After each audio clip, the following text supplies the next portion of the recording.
Welcome back to the Shipyard, and today, not a single card, but cards of the week. Yeah, I thought I'd try something different. These two cards do similar things, and that's why I wanted to highlight a couple of them. So our first is a captain, a little innocent Ferengi captain. Not that any Ferengi is truly innocent, but we got a 4 skill, 2 point Daimon Solok. Uh, and everything that's important here is really in the setup. No, not the two gold press latinum tokens, but place two crew upgrades, each with a printed cost of 3 SP or less, face down beneath this card. Okay, so what does this really do? It lets you have hidden cards, right? One, hidden cards are fantastic. Your opponent doesn't know what to expect. Do you have second of five down there? Do you have, well, not Quark. Quark would have to be revealed, not Sakona. But do you have, um, hmm, well, let's see. What are some other good cards? Oh, do you have Hood Riker down there? Do you have? See, this is where my this is where I'm a little rusty. Um, but we'll go with that. We'll start there at least. Do you have? Do you have? Uh, let's see. Tuvok, no. Kurok, no. Luther Sloan, that could be interesting. Looking at maneuver dials. Yeah, Hood Riker mentioned that. Do you have Bohica? Uh, do you have?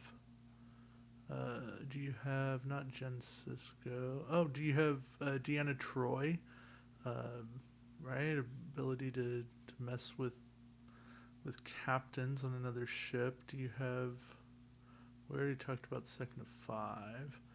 Um, do you want Pavel Chekhov? Do you want Hikaru Sulu? Do you want Uhura to change a maneuver?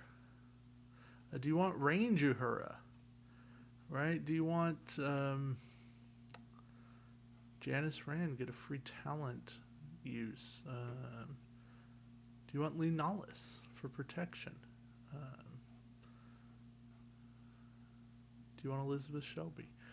You get the idea here. There's a lot of fun crew you can hide that really do make a difference in the build. Oh, do you have Miratasha Yar? Right. I mean, that's not a huge surprise because you have to activate it in the activation phase, right? Because activation phase, you spend a gold press latinum token, flip a crew upgrade beneath this card face up, and equip it to your ship, even if it exceeds your ship's restrictions. So now you're getting an extra crew, right?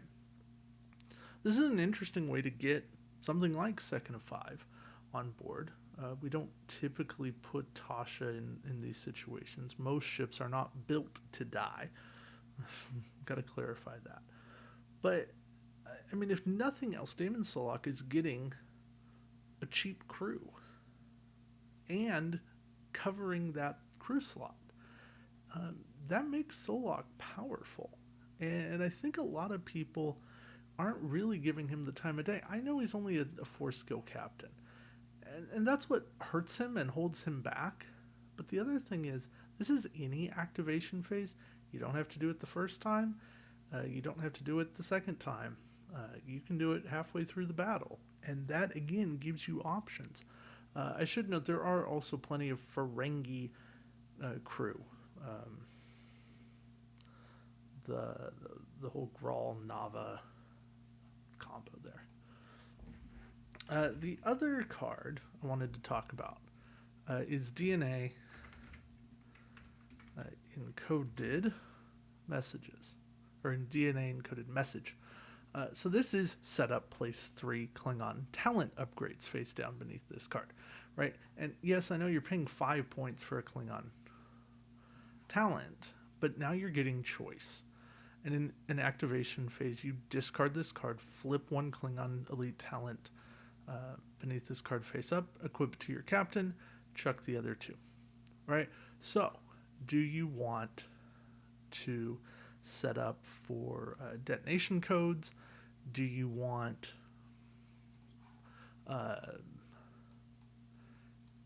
to cover Blood Oath? Do you want something like Today is a Good Day to Die? Or do you go super sneaky? I don't know. That's something that's really up to you. But that's okay, right? These cards are all about choice. And choice is something we really don't have in Attack Wing. A lot of times we have... the only time we've really had choice is when we had the reinforcement sideboard. But at that point, you were paying 10 points to put 20 points of captain and upgrades that you might bring later. Well, at that point, sure, it was useful, but a lot of points you're like, do I actually care? And a lot of times, I at least found myself not wanting to make the switch, because you either had to have an open slot, in which case you could bring something in, add something, or you had to make a swap, and that was harder to do than you thought. But I mean, Klingon talent you can bring in: Insha, defense condition 1. The ones I've already mentioned, and I like those. And we will someday get a Klingon faction pack, and when that happens, there will be more Klingon talents. Overwhelm is not a bad Klingon talent. So I think there's at least some interesting cards. In competitive play, Defense Condition 1 is basically the card that's going to see the most use, but if your opponent's not running Cloaked Mines, then you're not wasting 4 points, and this is paying a 1 point premium to still have some flexibility. Plus, I mean, yes, any opponent's going to sit there and go, okay, I know that they have debt codes under this, but what else do they have? What else could they use against me? So, yeah, you pay a little premium, but then you get choice. Daimon Solok, you're losing an opportunity cost to have a choice. That opportunity cost being a captain of your choice and a lower skill. But those are a couple of good cards. There are a couple of interesting cards that really give you a ton of flexibility. Way more even than, say, Quark hiding a card, the Romulan weapon that I'm blanking on at the moment, that hides a weapon and you get one use of it. But those are interesting cards in and of themselves, and will probably get their own card of the week at some point. But yeah, these two really were cards that I wanted to highlight because they do something different in this game.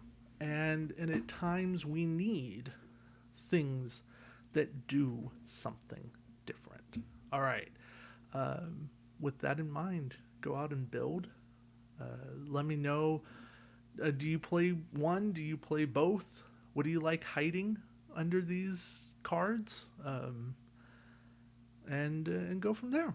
All right. Thank you all for watching. And until next time, we'll see you around the shipyard. Take care, guys.